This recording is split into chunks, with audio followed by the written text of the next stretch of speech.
For the audience and for people who are joining today who maybe aren't so familiar with mead, who are new to mead, or maybe don't really know that much about it, I mean, what actually is it? I mean, how do you define mead?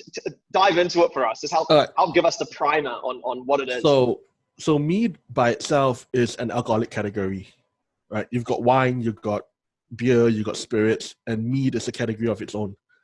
The defining factor for beer in that sense is that the fermentable sugars has to come from malt or wheat, and in wine it comes from grapes, and for mead, a minimum of 51% of the fermentable sugars has to come from honey. So basically, mead is a alcoholic product that is fermented via honey, or we ferment honey basically to create mead. So is it closer to a wine or closer to a beer? So the thing about mead is it's really interesting. The spectrum for it is amazing. What we do is pretty much what we call a beer style mead, which is a sessionable mead, or traditionally called a session mead or hydromel. And that starts as low as 4%, right? But on the other end of the spectrum, you've got your traditional meads, which are 12, 14, 18%.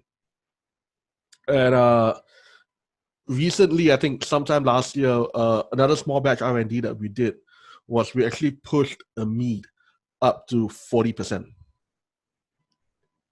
How did that taste?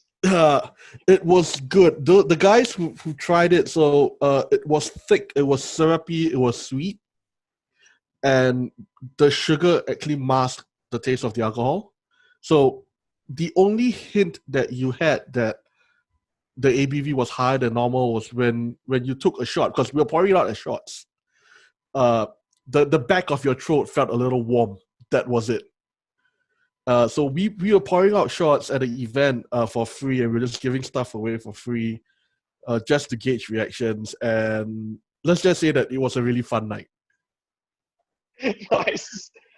A few fuzzy memories, I'm sure. Is that done commonly? Mead being served in shots? I've never heard of it before. No. So traditional mead would be like a wine. You serve it in a wine glass. Like for us, beer meads, we serve it as in a glass or through the bottle or from the bottle itself directly.